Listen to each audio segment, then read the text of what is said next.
On today's edition of Cronkite Sports Live, we'll take a look at ASU football after a surprising performance last week. Undefeated Sun Devil Volleyball is on the road this weekend for their greatest test yet against a national powerhouse. Can the magic continue for ASU? As for the women's soccer team, the Sun Devils took on that same national powerhouse on the pitch already. Find out how that went down, along with so much more on Cronkite Sports Live.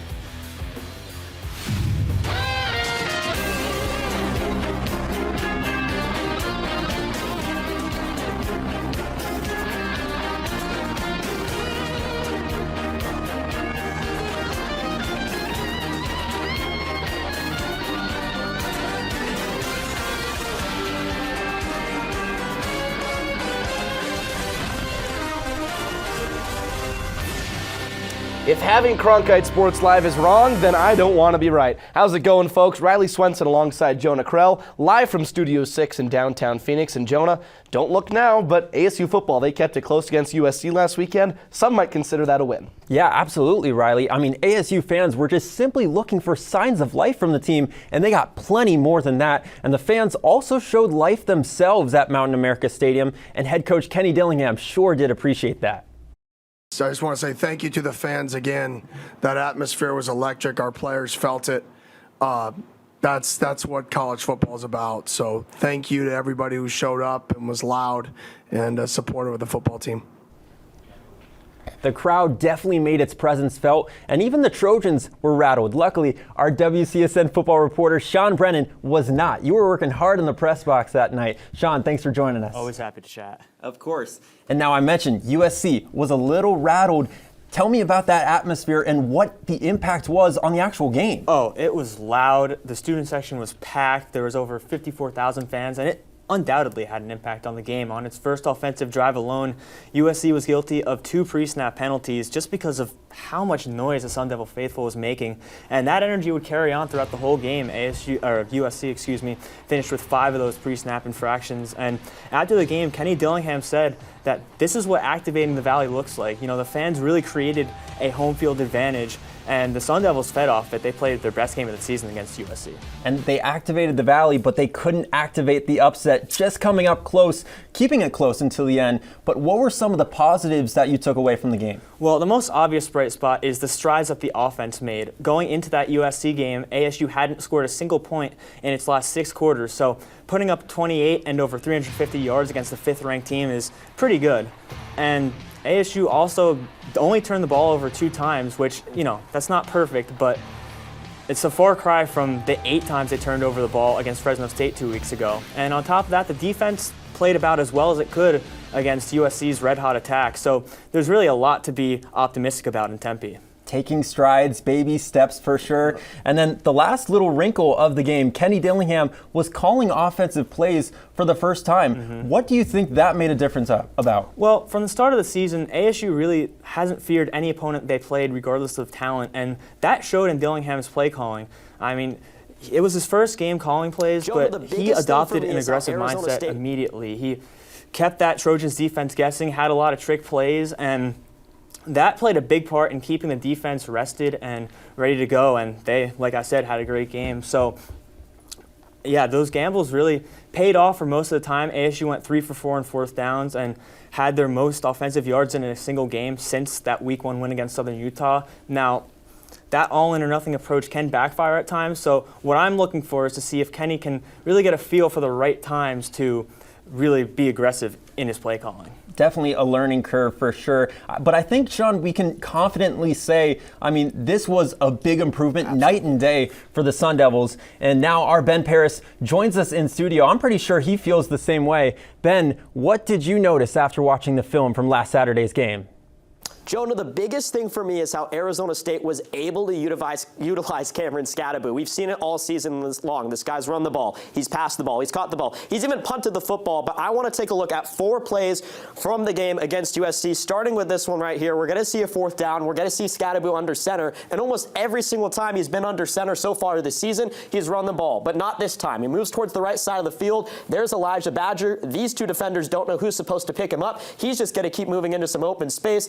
Scadaboo with the defender in his face, able to throw just an absolute dime. They pick up the first down, big to move the chains on 4th downs. ASU able to keep some momentum.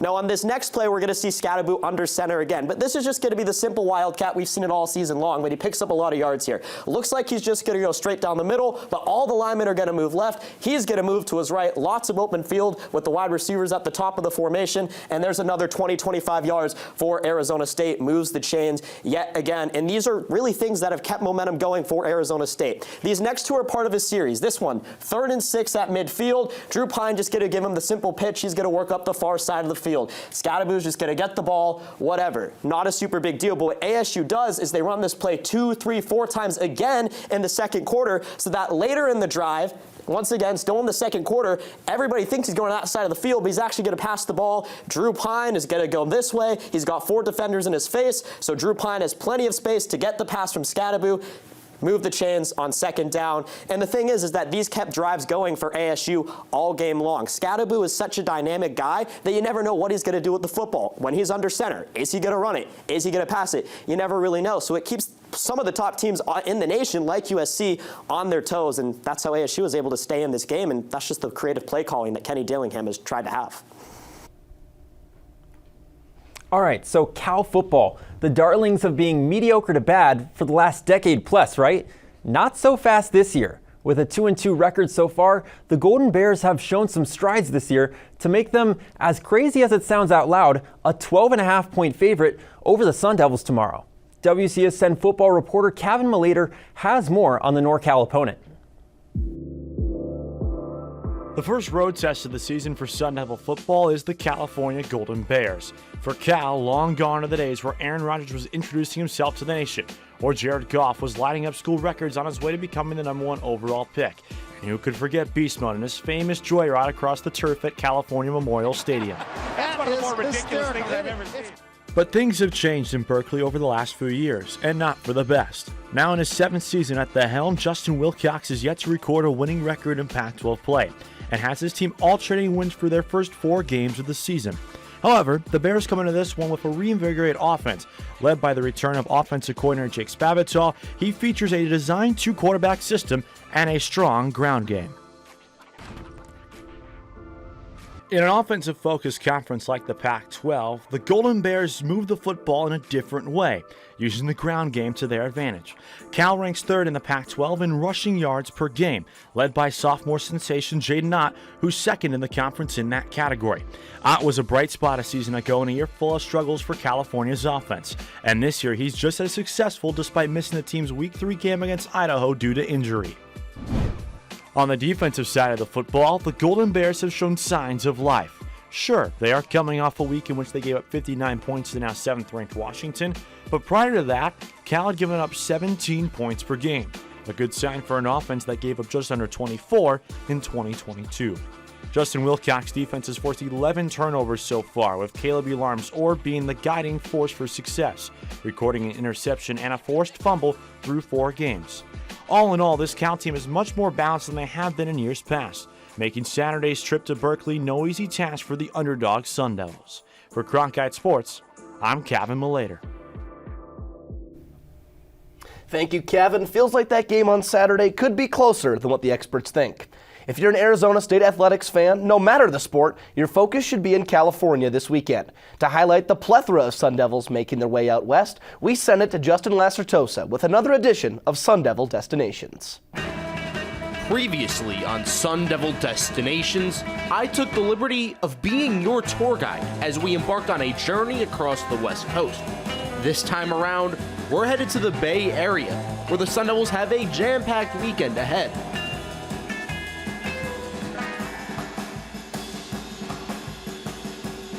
Welcome to the Bay Area. Definitely a bit more formal on the dress code for this trip.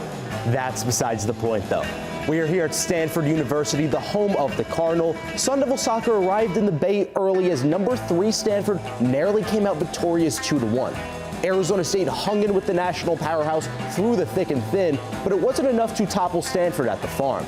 Now let's talk some Sun Devil volleyball. 14-0 on the season, second best start in school history, and they'll have their hands full in the Golden State this weekend as they head to Maples Pavilion tonight at 6 p.m. to battle third-ranked Stanford. The Sun Devils have won just 4 of their 38 matches against Stanford, dating back to 1999, so historically, it's safe to say the Cardinal have the Devils' number. The Sun Devils are looking to make history as they are just 1 win away from tying their best single-season start since the program's inception. Let's now hit the road and head up northeast for our second stop.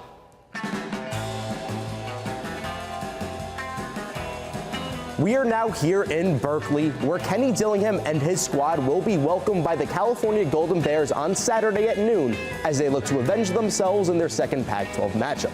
The last time these two Pac-12 foes met was in 2019, where former Sun Devil and current New Orleans Saint Eno Benjamin rushed for 100 yards and 3 touchdowns en route to the victory as ASU improved to 4-1. 4 years later, the Sun Devils sit at 1-3 as both teams look to get, well, their first Pac-12 win. The Golden Bears will also be welcoming women's soccer and volleyball to town. Since hiring Coach Winkworth, the Devils have gone 2-3-1 against the Golden Bears, while Sun Devil volleyball have won their last 6 matches against Cal. That's going to do it for our second tour. Hope you guys had just as much fun as I did at the Bay Area this weekend. Thank you all for tagging along. I'll see you all on the next trip. During the offseason, ASU Volleyball had what we in the business like to call a culture change. So far, it's paid off, as they have yet to lose a match, and middle blocker Claire Jeter had this to say about the team's chemistry. Yeah, I think that our team is a family. It's like I think the best team that I've ever played with in terms of making sure that we're playing for each other, not for ourselves individually. And I think that once we kind of knew that we wanted to play and we wanted to come out, we got talked to by JJ. We kind of just pulled ourselves together and we locked in. I think at that point it was easy for us to come back. Once we kind of huddle up, we get our connection on, we touch, I think it kind of sends some endorphins in you to play. And, in front of a big crowd again, we're here to make a difference at ASU Volleyball right now. And, we're the underdogs, and I think it's really fun for us to play like that. Underdogs they may be, but talent is something they do not lack. Coming into this season, Marta Levinska was supposed to be an impact player for ASU Volleyball. The team now sits at 14-0, and kind of like an In-N-Out burger, she's lived up to the hype. This past week, she made Sun Devil Athletics history, and WCSN volleyball reporter Jacob Shanker has the details. Marta Levinska has been cooking up a masterclass for the Sun Devils as she was named Pac-12 Player of the Week for the 2nd time in a row. She's now the first ASU student athlete to receive back-to-back Player of the Week nods. Levinska and the Devils went 2-0 in Mullet Arena as they opened Pac-12 play by defeating rivals U of A and Washington. Levinska was able to get double-digit kills in both games as she got 18 against the Wildcats and 19 against the Huskies. Her performance this past weekend moved to her 13th place in ASU career kills. She also made huge contributions on the defensive end as she got 10 digs and 2 blocks on the Huskies. This is Levinska's 4th weekly award as she's the 3rd ASU player to reach that achievement. This puts her in a historic company with Macy Gardner and Christine Gardner. The Sun Devils' undefeated run puts them ranked at 25th, which is the first time they've been ranked since 2018. However, the Devils face tough competition as they travel to the Bay Area to face Cal and the number 3 ranked team, Stanford. Thanks, Jacob. Levinska has been lighting it up this season, but it's not just a one-woman show. The entire ASU volleyball team is getting after it. WCSN volleyball reporter Max Cepeda explains what's been working and what challenge lies ahead in this week's By the Numbers. Max? Thanks, Jonah. Marta Levinska is not the only historic wave washing over this Arizona State volleyball squad, as the 14-0 Sun Devils are not only the last remaining unbeaten team in the Pac-12, but are just one of 3 D1 undefeated teams in the nation alongside, yes, number 2 Nebraska and number 1 Wisconsin. In fact, head coach JJ Van Niel has become just the 2nd coach in ASU volleyball history to have their squad ranked in their first season on the job. The other was Debbie Brown's Sun Devils 40 years ago in 1983. And the serving game continues to be a strong point for ASU. As a team, they are ranked 3rd in the nation in aces per set with 2.41 and 8th in total aces. While Levinska's contributions cannot be overstated, graduates Mary Scholl and Shannon Shields are right behind her in the category, and all 3 individuals have already exceeded their ace totals from all of 2022. But the Devils will have another storm coming tonight in Palo Alto, as number 3 Stanford has had elite control of both sides of the ball all season long and sit right behind ASU in numerous categories, not only in the pack, but also nationally.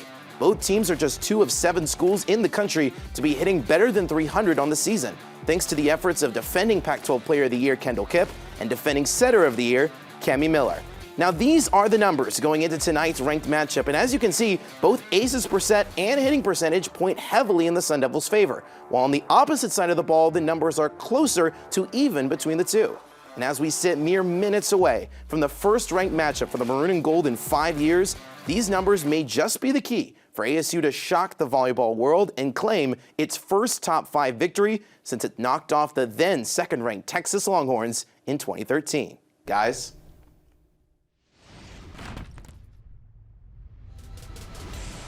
Earlier in the show, we touched on what went down last night in Stanford. We got to show you the full highlights. We'll start this one in the first half. Andrea Kirihara crosses it in to Erica Gorleone. She puts it in the back of the net. Stanford has scored first in 9 of their 10 games this season. That trend continued last night, but ASU, they were not going to go down without a fight. Suzuka Yosei passes it in to Flo Valencourt. She goes up to the top corner where Mama hides the cookies. That ties this one up at 1 apiece. You see the Sun Devils, they're dogpiling within the box. They know just how important this win would be, but Stanford, they're playing on their home turf. They're number 3 in the country for a reason. Erica Gorleone, earlier she scored the goal. Now she crosses it into Jasmine Ike. She settles and strikes far corner of the net.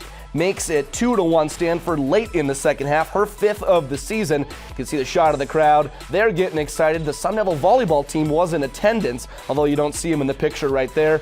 Now ASU down to their final chance. Suzuka Yosei had the assist earlier. She tries to score on the free kick, but Haley Craig says you are denied.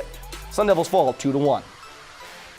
For the past few years, Sun Devils soccer coach Graham Winkworth has built a brand of soccer that is respected across the Pac-12.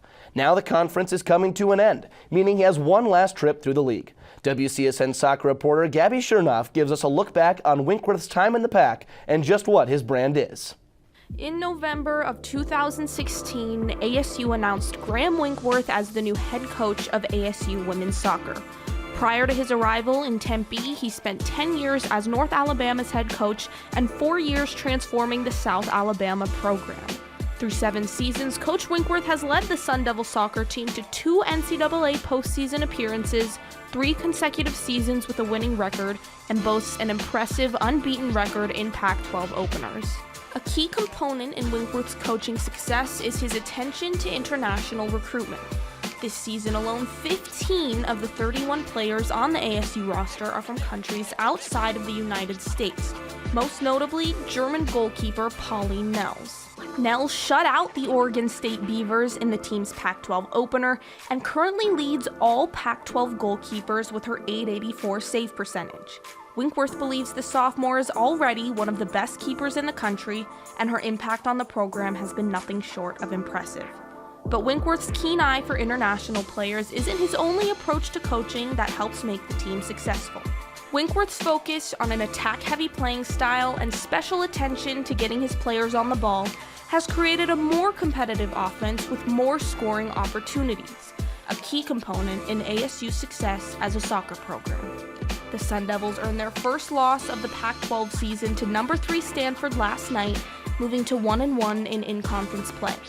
It'll be interesting to see how Coach Winkworth's coaching strategies play out through the rest of their final Pac-12 season. For WCSN, Gabby Chernoff. Thank you, Gabby. Another ASU team off to an even hotter start is ASU Swim and Dive, but it depends on who you ask. Head coach Bob Bowman has high standards, and our own Grace Johnson tells us where the squad currently stacks up. Well, guys, the ASU men's swim and dive team had its first meet under its belt, and the results were decent. The men's team beat Georgia both days by a significant margin, but the Sun Devils still fell short of expectations. Now, freshman Ilya Karun broke the school record in the 100-yard butterfly race with a time of 44.88 seconds. And of course, the big guy in the pool, Leon Marchand, went 3 for 3 in his individual events. But head coach Bob Bowman still expressed that the past is in the past and that the team has to continually get better today and tomorrow and the next day after. Now, don't get me wrong, this team has proven that they are rightfully one of the top teams in the country. But because this team consists of Olympic contenders, Pac-12, and national champions, it has high expectations moving forward. The Sun Devils beat a Georgia team that was ranked 13th at the end of last season, but looking ahead, they will have to face UNLV and then NC State, who was ranked 4th at the end of last season. Flash forward a few weeks, and the team will compete in the NC State GAC Invitational for 4 days, where they'll see the Wolfpack again. If they want to continue to show dominance in the pool, the Sun Devils are not only going to have to keep swimming at the exceptionally high level they're currently swimming at, but also go above and beyond and surpass last season's expectations. Simply put, the sky's the limit for this team, but they have not reached it yet. Guys?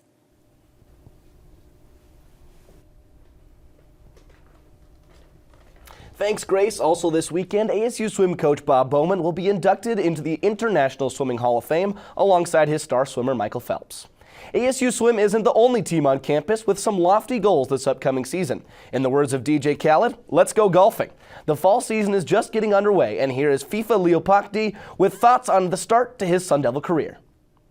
So fall season, I wanted to win a collegiate event, but I won on my first college event, which is pretty nice, the best way to start your college career. Just one of ASU's highly rated newcomers this season. WCSN golf reporter Sam Goodman has an update on some of the new faces hitting the links for the Devils. Arizona State men's golf just wrapped up their first home tournament of the year this past week at Popco Golf Club. With graduate senior Gabe Salvanera taking home the crown, two freshman Sun Devils, Nick Prieto and Connor Williams, also found themselves with top 20 finishes. Adding to the national championship contending Arizona State golf team, Prieto and Williams bring a lot of prowess to this young core sitting behind Preston Summerhays, Jose Le Ballastar, Constant. Prieto, a former Rolex second-team All-American and Florida Junior champion, was the 18th ranked prospect in his recruiting class. Connor Williams was also a Rolex first-team All-American, as well as the 16th ranked prospect in his class and the Southern California Junior champion. Outside the two success stories at Popco, Sun Devils added FIFA Leopakdi, a two-time Thailand Amateur Open champion. At his first collegiate tournament, the Maui Gym Invitational, Leopakdi took home the win, showing his poise under pressure as just a freshman. Leopakdi has already demonstrated the ability to win at the highest level, as he was the youngest ever national team member for Thailand. Rounding out the class with Anawin Pikolthong, a two-time Rolex All-American and the winner of the 2022 U.S. Amateur Qualifier. Pikolthong also came in as the third-ranked golfer in the class of 2023. Arizona State is continuously adding to an already stacked roster, proving the Sun Devils aren't rebuilding, but reloading as the 2023-2024 NCAA golf season ramps up. We will definitely keep our eyes out for all those golfers, Sam. Speaking of reloading, ASU men's basketball is also taking shape as the season nears. Coming off Bobby Hurley's third NCAA tournament appearance, a new challenge awaits as the Sun Devils now feature almost an entirely new roster. Hurley gave an update this week on where his team stands at the Sun Devils' first practice. We've had a pretty long summer, and I think it's been extremely helpful with 9 new players to do the foreign trip. That was a real positive. Got the extra practice time. So I think we're far ahead of where we normally would be at this time of year. Not unusual. There's a couple of guys that have some minor stuff going on that we're not participating today, but overall I think it was a great start. Good first step today. You know, Bobby, I wouldn't mind a nice trip to Europe at this point in the semester, perhaps a little getaway before midterms. I wonder how much that all would cost. Well, ironically enough, as we've previewed certain matchups throughout this show between Arizona State and Cal, those two schools are in some of the most financial trouble in the entire country. It doesn't really get talked about enough, but of course, our Blake Neiman took the time to dig up the numbers attached to these two schools that are so deep in the hole. Check this out. Arizona State and Cal aren't just poor on the football field. The two schools' athletic departments are currently each in a state of financial crisis. Based on the 2021-22 fiscal year report by Sportico's College Athletic Department's financial database, the Golden Bears lead the nation by a mile in athletics debt with an eye-popping $439 million. The Sun Devils follow as a far third with nearly $320 million in outstanding debt, over $120 million less than Cal. The common denominator in this debt disaster is football stadium renovations. The record-breaking $321 million renovation to California Memorial Stadium a little over a decade ago has crippled Cal's athletic department for the long haul. The historic venue, located smack dab in the middle of the Hayward Fault Line, swallows up $18 million in interest-only payments from Cal Athletics, leaving the Golden Bears operating on only an 80% budget from the jump. Meanwhile, Arizona State has had the bulk of its debt linked to the $300 million renovations to then Sun Devil Stadium from 2015 to 2019. ASU has placed a significant chunk of its debt load on the backs of its students, who pay $75 per semester in athletic fees, generating $11.38 million, which is $5 million more than any other Pac-12 public school. The glimmering light of hope for these institutions to ease their financial burdens was a new lucrative media rights deal. Well, that didn't come to fruition with the Pac-12, but ASU fortunately found a new home in the Big 12, where they will receive a full revenue share when they join the conference in 2024. Cal won't have that same luxury in the ACC, as the Golden Bears will receive only 30% of an ACC revenue share for 7 years, averaging $17 million less initially than what they are currently receiving in the Pac-12. As you can see, ASU and Cal's budgets are broken, and if they don't get their balances in check soon, they'll be left with empty wallets when the bank comes calling. Let's go to top plays. ASU Soccer at Stanford. Graduate forward Flo Valancourt catches the Cardinal dozing off, and she says, "Wake up!" The equalizer.